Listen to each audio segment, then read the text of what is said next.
Moja kati ya track kali, best inspirational song naweza kusema of the year kwa mwaka huu, basi ni track ya Mbosso inayokwenda kwa jina la Buku Jelo. Hii ngoma ni inspirational song ambayo ndani yake ina vibe.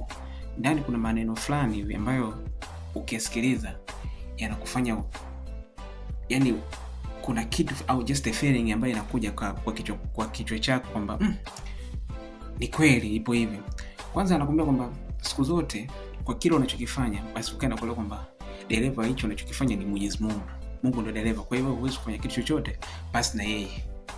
Hiyo ya kwanza. Pili anakuambia kwamba utofauti uliopo kati ya mzazi na mtu mwingine ni pale zaidi simu anavyohandle.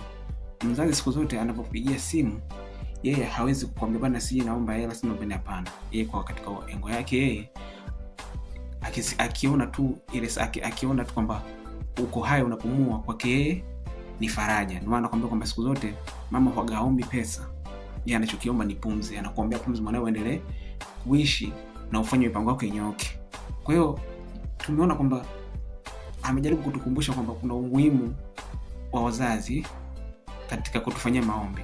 Mama anasali kwamba mama ni mtu pekee ambaye anayesali kwa lengo la kukuombea yale yanayokuwa mema kwa upande wako ili uweze kufanikiwa katika namna moja au namna nyingine. Kwa hiyo tumeona kwamba ni ngoma fulani fupi na maneno machache, lakini yale maneno ambayo yalikuwa mule ni maneno ambayo yanakufanya ufeel kitu fulani hivi. Japokuwa pia mdundo wake ambao ngoma jinsi ulivyochezwa ni mdundo fulani hivi ambao wa kuvibe, sio ambao uko slowly kukufanya uwe very emotional, hapana.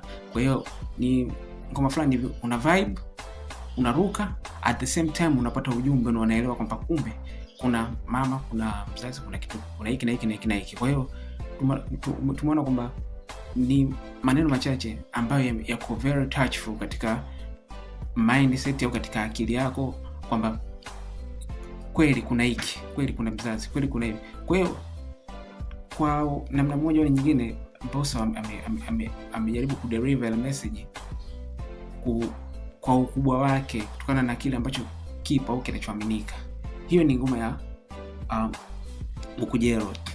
Ni ngoma fulani fupi sana, lakini ni ngoma ina maneno machache, lakini maneno ambayo yalikuwa ni maneno mazito ambayo ni ya kukuinspire, ni ya kukumotivate, ni ya kufanya uwe na imani juu ya kitu fulani kwamba kuna mzazi, kuna Mungu na pia kuna maadui ambao wanakuombea mabaya kila siku. Hiyo ni review katika ngoma ya Buku Jelo ambayo ni ya Mbosso.